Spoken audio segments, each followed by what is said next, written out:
Grace Mbisi azongi studio. Soki Grace Mbisi azongi na studio pona kosala nzembo mususu ezali parce que banzembo nyonso asala nzembo moko te se etusha Afrique. Sikoyo acoustique oyo Karine Mokonzi asali ezali nzembo ya mibale etouche Afrique. Donc acoustique ya Karine Mokonzi etouche ba Congo mibale, etouche Angola, pe touche Afrique, Europe na Amérique. Pe ko continuer ko touche et ko continuer kolobama na minoko ya batu. Grace Mbisi bino wozomona ngo eza detail ya moke, mais pas ya Grace Mbisi ezali detail ya munene. Yango azwi mokobe bakoti studio pambate ayebi kombo ya mokobe ekoki kosunga ye a touché Afrique. Soki ako touché les deux Congo te, mais akoki ko touché Côte d'Ivoire, Burkina Faso na ba Benin, pe na Europe ou bien anti.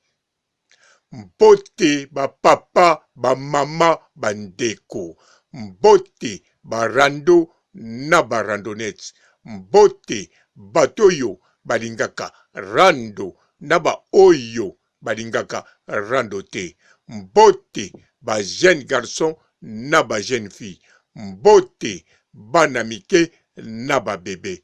Mbote ba Sainte Anoirite, Sainte Thérèse, Sainte Ingrid Kabongo.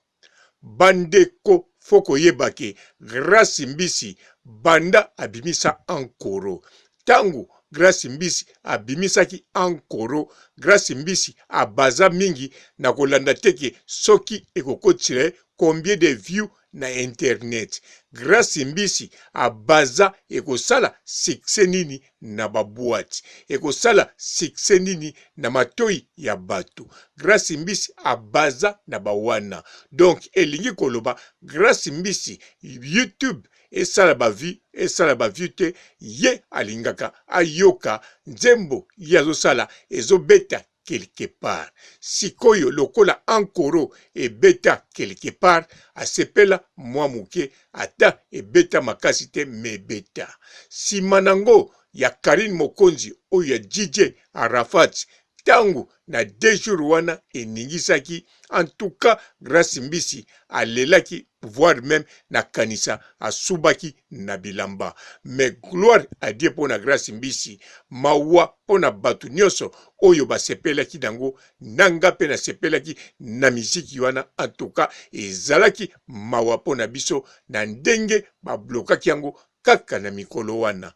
Mais Grace Mbisi asepelaki. Simanango Karine Mokonzi azo continuer kobimisa. Grace Mbisi azo ko continuer kobimisa. Baza kotala na ba view na net, mais Grace Mbisi toujours abwaka kamatoi na ba boîte ba bisike bele atala soki nzembo nae eza koningisa partout wana. Yango wana Grace Mbisi ezalaka beat munene pona ye ebetaka na ba baffle. Alors mbala moko Karine Mokonzi asala surprise oyo ezalaka te, asali acoustique oyo.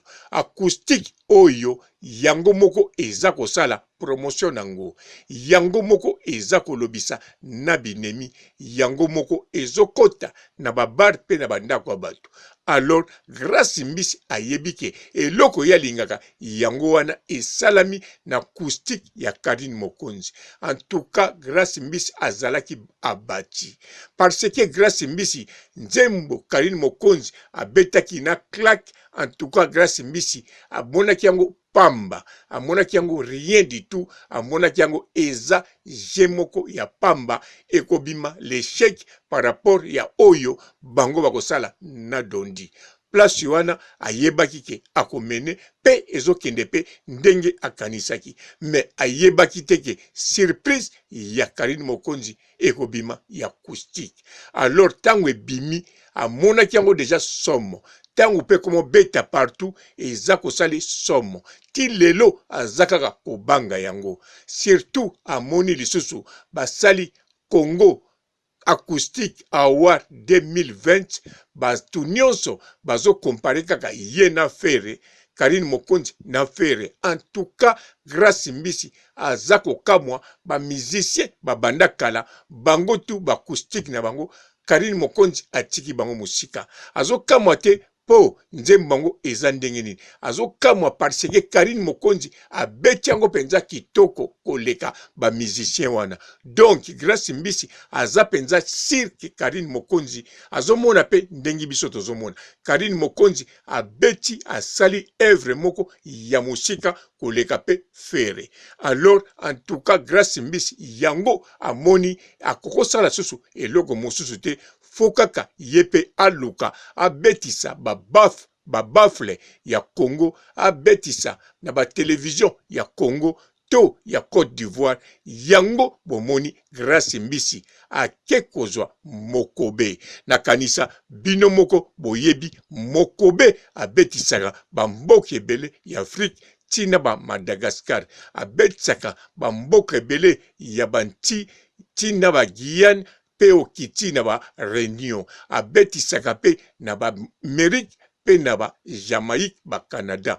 Donc mokobe abetisa pe ba boîte nyonso ya France na kanisa ba boîte exotique, ba boîte ya fro na kanisa boyebi ke ebeta pe ba boîte mosusu Europe oya batu mwindo.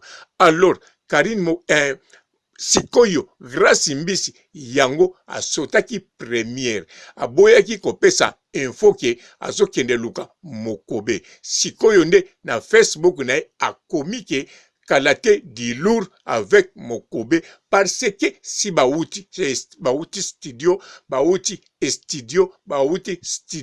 na mokobe si basali makambo yango sikoyo ayeko annonce biso po akomi sir sikoyo akoki kotouche bisika Karine Mokonzi azali. Donc bisika acoustique ya Karine Mokonzi elali pe evandi bisika eza kodondwa. Yango Grace Mbisi asali tu batu na ye basali tu pote bazwila ye mokobe. Donc ndenge bazawana si basilisi musala na mokobe kalate eza kobima. Ezali teke bazo kota studio ndenge na lobaki ne bandeli. Mais Grace Mbisi soka tie photo deja elakisi si basilisi musala. Tango azoloba na biso ke bazo sala kalate kobima elakisi si basilisaki sikoyo alingi azelisa biso pote tozela ebima. Mais ye akomi deja na mwa sourire ayebi ke turoyo akokende côté acoustique ezali. Mais en tout cas akoki nanu kosepela mingi te parce que mokobe turoyo ayokanaka penza mingi te. Akoki pe kosepela nanu makasi te parce que banzembo oyo Karine Mokonzi abeti na acoustique na modèle abeti yango ezali eloko moko po ewumela. Ezali eloko moko te ya kolia noki boye esili. Ezape eloko moko te baliaka par hasard. Mais acoustique ya Karine Mokonzi ezali eloko biloko yo baliaka le 1er janvier ti le 31 décembre. Kunande en tout cas Grace Mbisi ebongi asepela te, asepela ke ekoki nango kobeta ndenge ya lingi, mais asepela te ke ekoya koniata acoustique ya Karine Mokonzi. En tout cas wana mutu nyonso azana doute pamba te acoustique wana ezakaka acoustique te, mezali sorte ya single moko oyo ekoki kobeta batu babini pe basepeli, surtout batoyo bawumelaka te na baboîte na bekala na kanisa soka bini acoustique ya Karine Mokonzi ebandeli na Marie Misango tina mwasuka wana avandi ameli alie na kanisa akolinga bina mosusu te, akolinga sikoyo azongane ndaku. Yango Grace Mbisi bonne chance en tout cas na lobeli yo mabete, mais na lobi kaka oyo na moni pe oyo etindi naloba. Nandimi te nakosi, nandimi pe teke na kumisi ya Karine Mokonzi. Mais soki na lobi boye parce que Grace Mbisi bisika aza kosala et na mutu na ye aza toujours kokanisa Karine Mokonzi. Yango tango naza koloba likambo na ye fokaka natia Karine Mokonzi po yemoko na cerveau na ye azako kanisa Karine Mokonzi tango azako tia publicité na Facebook azako kanisa Karine Mokonzi tango pe ekobima azali ko kanisa Karine Mokonzi tango pe bazalaki na mokobe na kanisa atongaki Karine Mokonzi bongo ngasi koyo ona koloba na sala susi nini na koloba kaka elokoyo na zakomona pe na oyo naza kotanga na makanisi ya Grace Mbisi na sukisi awa botikala malamu. Ciao. Bonjour fidèles internautes de www.elengiakomba TV. Bonjour, bonsoir, balandi nyonso ya Elengi ya Komba. Congolaise TV. Bon, belé partout dans le monde, partout où vous êtes, partout où vous êtes, Elengi ya Komba TV vraiment. Bonjour, bonsoir, na abonné bafa nyonso ya Elengi ya Komba Congolais TV. Bonjour à mon boss, on a appelé ça vraiment un pandi. Bonjour à mon boss, JP Kiama. Je salue mon boss Balobi, boss des boss Babi, JP Kiama. Bonjour, na Elengi ya Komba Congolais TV vraiment. Ngamo na zana chaîne de kitoko ya boss na JP Kiama ta ay boss des boss ya ni ya danger. Donc ba samtalo la zaki. Ya boss na biso JP Kiama nzambe na ngai ba boss bazali ba boss bazali JP Kiama le boss des boss. Napesi d'abord bonjour te ba mbote belé na mo boss JP Kiama wana na kozangisa ote donc na ko lekate sana napesa mo boss JP Kiama boss des boss. Bon, belé partout dans le monde, partout où vous êtes, partout où vous êtes, Elengi ya Komba TV vraiment. Bonjour, bonsoir, na abonné bafa nyonso ya Elengi ya Komba Congolais TV. Bonjour à mon boss, on a appelé ça vraiment un pandi. Bonjour à mon boss, JP Kiama. Je salue mon boss Balobi, boss des boss Babi, JP Kiama.